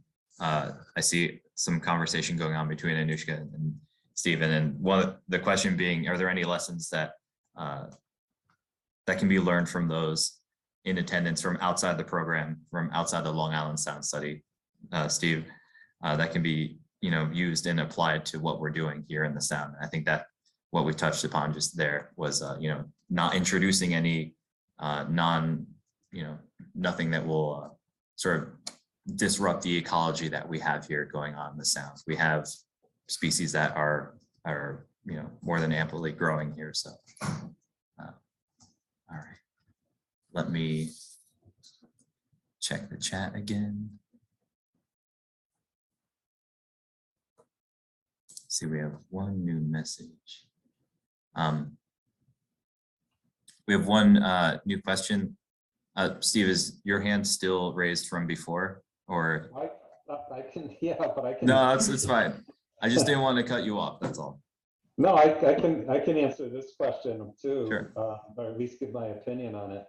So the same reason why you might not want to use seaweed grown for bioextraction as a human food, because potentially there's industrial contaminants in it or high levels of microbes, would also be a reason why you wouldn't necessarily want to use it as a fertilizer or as an animal feed. So I do think that there's a lot of potential in composite materials like we've seen with wood here in Maine. And as I mentioned, there's a lot of effort being put into seaweed biopolymers. I think that would be a great use for seaweed biomass generated for bioextraction.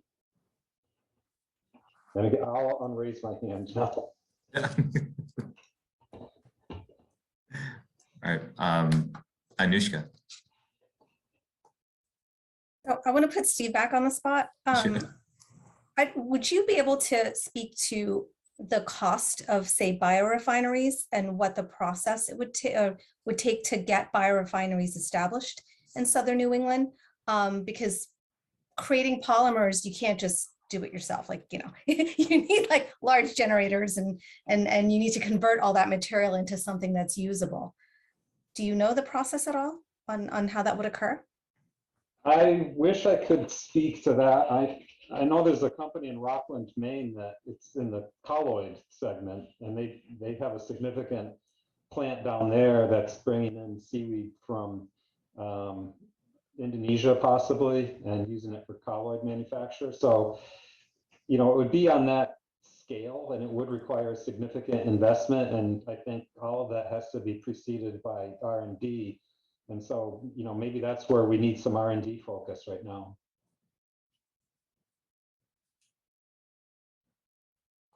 Great. Yeah, I think kind of playing off of that, if these biorefineries are a huge process, lots of labor. what comes to mind here is this, we need more of the infrastructure, but I recall Anushka's talk, saying that most of these grow operations in Connecticut are small, they're family oriented. Is there a place for the small scale growers alongside larger scale growers? So I want to see if you would weigh in on that. Oh, totally. So we just need to separate out, there's been a lot of talk about farming seaweed and growing seaweed and mom and pop operations. And I think there's plenty of room in the market for those types of folks. But then there's the conversation about a seaweed for bioextraction, which I see as being a larger process and producing material that may not be suitable for human foods. But yeah, certainly for the growers in Connecticut, we're just starting out. I think there's a lot of market opportunity, and probably, for them, it's just a question of how do you deal with this wet biomass and dry it out in a short order of time. Once it's dried, it's got a long shelf life. And so that gives you plenty of time to try to market it. It's good to know. All right, thank you. Anushka, any follow-up or no? All right, Anushka, if you don't mind, I want to put you on the spot here and ask you to maybe expand upon the sugar kelp cooperative and kind of talk about that a little bit more. And yeah. Yeah, so the Sugar Kelp Cooperative was started by two farmers in Connecticut. Those are the two farmers that I referred to. They've been consistently farming sugar kelp for the past few years. It's the Stonington Kelp Company and New England Sea Farms. And they realized that they just couldn't move the product because, again, they're selling it raw, fresh. And so they said, why don't we just combine efforts, and why don't we start a cooperative, and let's focus on the small business operators selling their product in its whole form, in its fresh whole form. They don't have processing facilities. They know they're not going to be able to compete with Maine. So they wanted to focus on package their messaging to talk about just the great high quality, very short growing season sugar kelp that they produce. And so they have total 3 farmers in Connecticut and 2 in Rhode Island. And what they're in the process of, they just established last year, or established themselves last year. And so what they're in the process of doing is, so in Connecticut, we already have food safety guidance and everything's regulated. Other states, it's not. So right now what they're trying to do is, because they want to make sure that if they're especially commingling product, they want to make sure that product coming in from out of the state meets the same standards that their product has to meet in the state of Connecticut. So they're in the process of putting together some guidance for themselves and their farmers. But really, they've established a pretty large network of restaurants across southern New England, in New York City, and even down into Pennsylvania. Wow. And again, they sell small volumes because, again, it's fresh product, but they literally go out that day and then they harvest, they take orders, they go out that day, they harvest their product, and then they make the deliveries. But it's a group effort. They all work together. I believe they have a website established, but if you want any information, I would say contact Stonington Kelp Company, and they can give you more information about what they're doing and their plans. That's great. Thank you. I'm gonna see if I can dig out that link and put it in our follow-up resources. I had a follow-up question to that. You mentioned that they're commingling products. So there's other similar collectives, 2 or 3 person operations in New York, Rhode Island that are more about that keeping it. It seems like their focus is keeping it smaller scale and that immediate delivery. Are you aware of any other programs like that? Or could maybe expand on that a bit? Not for seaweed, but we do have a few cooperatives for our shellfish cooperatives in Connecticut. Okay. And so essentially it's just following that same model. Sure, thank you.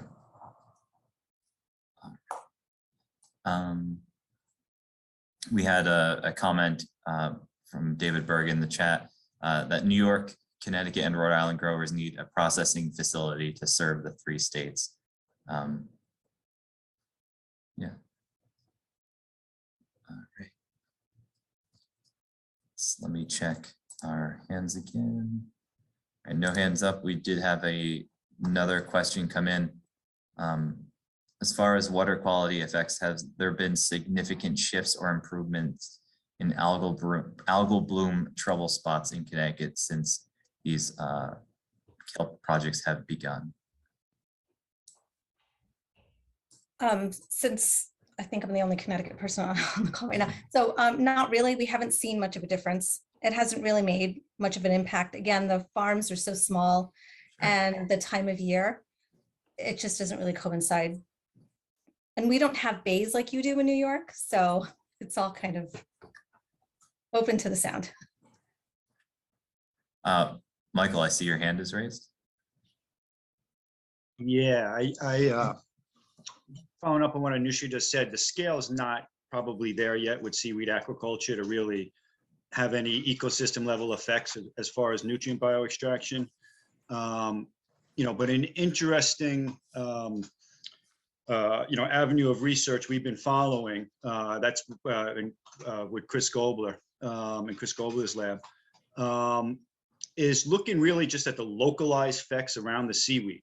And we've been able to, we've done a lot of laboratory experiments, but also at field sites on farms have been able to measure localized changes right around the seaweed in like pH, right? Because the seaweed sucking up carbon dioxide, and you can get these slight changes in pH that changes the calcium carbonate saturation states in the water in favor of bivalves, of shellfish. So if you're a shellfish farmer, and you're growing seaweeds in tandem, we've actually measured higher growth of shellfish inside the seaweed than outside the seaweed. So this is just a very localized effect. And I mean, if you move 50 meters away, the effect's not there. And this has been termed, I'm not sure who to credit for the term, maybe Chris himself, I'm not sure who, but a halo effect, just right around the seaweed itself. And with that, so we just published a paper on that. And if I could figure out how to share a link, I probably won't by the time this is over, but I'll try to send it to you. I'll try to send it to you. We just have a couple of papers published on that, and I can send you the links. But another student in the lab has done some really interesting research, specifically with harmful algae blooms and not cult culturing, but looking at the effects of macroalgae with these microalgae, harmful algae blooms, including like Alexandrium, right, which causes the red tides, and also brown tides here on Long Island. And through these like allelochemical effects, like these chemical interactions, we're finding that these harmful algae cells actually lyse. They actually break open and lyse, and so the concentrations of the harmful algae cells right around the macroalgae are reduced. And again, this could be for the benefits of shellfish farmers when you're co-cultivating seaweeds with the shellfish. It provides a little protection from that harmful algae around, and with Alexandrium and the accumulation of toxins in shellfish. The student also found that toxin accumulation is reduced in mussels. So when you're growing mussels with the shellfish and expose it to Alexandrium, the paralytic shellfish, the toxin that causes paralytic shellfish poisoning is actually reduced inside the shellfish. So there are benefits, like immediate benefits on the small scale like that, but I think on a larger scale, as far as nutrient bioextraction and getting these ecosystem level benefits, we're not even close to be, to have the scale to be there yet. Yeah, that's it. I'll try to post a couple links, but probably won't happen, but we'll try. Mike, I'll give you, we'll have some follow-up, and as we close the meeting, we're kind of getting to that point now, but I'll type my email in the chat, but we have a slide up where Kristin's email, my email will be up there. So, if you going to dinner tonight, you think, oh man, I really wish I could have shared that, send it to me, send it to Kristin, and we can help sort of circulate out that. So let me type my email here. And by no means, we're still early. I'm more than happy to take questions and keep the conversation going. I want to do one last pass of the chat in some of our questions just to make sure we get everybody in. And again, this is my, I have a hard time typing and talking at the same time. This is, you know,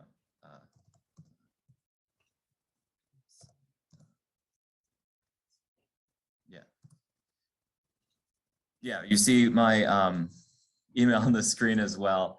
Let me go through the chat again. Again, if you know, Mike, I'm more than happy to share around the any resources you might have. Anushka, the same. You know, Steve, take a couple days and let's you know, we'll be compiling these recordings to distribute, and yeah, this will not be the last time you hear of everyone from this work. So let me go through my questions again, just to make sure while I have everyone here that our questions have all been answered. And let me see the chat again, just bear with me. I'm not seeing anything else in the chat. Let's see.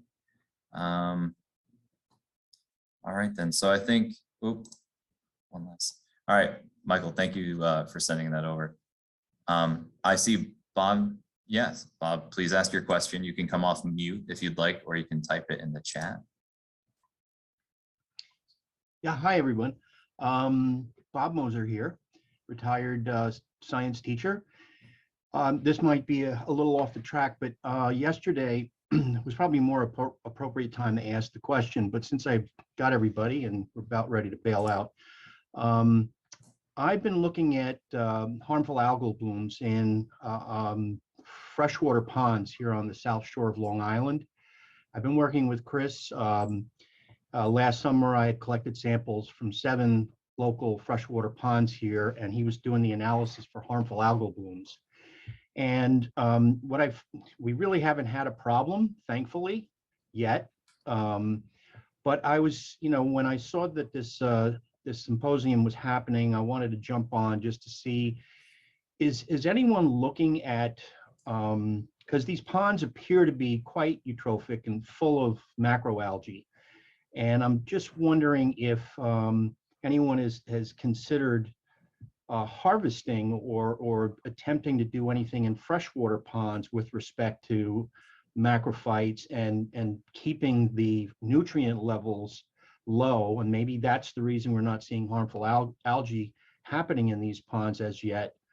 But I was just curious with this, you know, vast knowledge base here, whether anybody knows anything about freshwater ponds and is there even an opportunity to do some type of harvesting in these ponds? Thanks for your question, Bob. Sure. I'll leave it to the panel. I believe yesterday, Dr. Gobler had mentioned some follow-up to a similar topic there, but we can coordinate after the meeting and to make sure you can get that question answered if we can't get that okay. to you today. But maybe Michael can comment a bit, but I'm not sure I see you. So this is Sue Van Patten. I work for DEC. And this is a question that I also have been posing because, you know, we have bad harmful algal blooms in upstate lakes. So it's a conversation I've been starting to have because most of my work is down on the island, but I work in my office. There's many people who work with the upstate lakes. So I'm trying to bring the conversation together because I think we're doing a lot in the Long Island area to try to figure out, you know, what do you do with it? So, you know, once you extract this product, then what do you do with it? You have to have something that a commercial industry of some sort is interested in doing with it. You know what I mean? We can grow it, you know, it takes out some nitrogen, but then what? And so then, you know, there are a lot of lakes upstate that are choked with different weeds and they link it to harmful algal blooms or, you know, just, so it's definitely a conversation we're starting to have. I don't have any answers for you, but I just wanted you to know that there's those of us in the state government that are asking that same question, like, what could we do with upstate? Could we take anything that we're learning from the seaweed, you know, the stuff that's grown in marine waters, and right. Is any of that applicable to the fresh waters? So no answers, but definitely something we're thinking about. Great, thanks. Thank you so much for that, Sue. All right. I think it's a good time to wrap up. Kristin, would you like to give any comments here to kind of take us home? Sure, yeah. So I wanted to thank everyone for attending the symposium and participating in the discussions. I guess I just wanted to quickly recap some takeaways that I got over the last few days and then from today, just to sort of recap things. One, with sugar kelp, we shouldn't necessarily limit ourselves to the conditions under which sugar kelp has been traditionally grown. And there have been successes in, for example, shallower waters, and farming techniques seem like they are able to be varied to figure location. Seaweed should be thought of as improving soil health rather than a replacement for fertilizer. We need to be cognizant of how what we add to these systems will have impacts beyond our projects. I know that Dr. Yarish brought up the algal blooms in China. Just a reminder, I guess, to all of us that we're at the southern limit of where sugar kelp, for example, can be grown, and that there is a sweet spot when it should be harvested that we need to be aware of. Lots of data and science are needed to really understand what seaweed can be safely used for, and for regulatory agencies to be comfortable with seaweed grown in uncertified areas in the future. And also, from our discussion here, I think that coordinating efforts between the states or kind of learning what other states or other groups are doing would be really useful to what we're doing here as well. So, these and the others that were brought up during the symposium, which we have recorded, there are things that we'll definitely consider moving forward with the bioextraction initiative, and we may reach out to some of you to follow up on some of these topics. As a reminder, like I just mentioned, the symposium was recorded, so you can reach out to me or Jordan for access to the recordings, or we'll figure out a way to get links out to everyone as appropriate. And you can feel free to share those with colleagues who maybe weren't able to attend this event or were only able to attend parts of it. If you have anything that you'd like to mention or bring up to us in the future that didn't get covered today, we're actually going to be sending out a survey shortly after the symposium to get some additional feedback. And if there are things that maybe you think of after the fact, there's a place to get us that information as well. And like Jordan mentioned, I think that there's a clear place for us to maybe send out some of the resources that were shared here today, so we can do that as well. And so I think that's it for me. Again, thank you all so much for joining us today, and I hope you enjoy your evening. Thanks, bye.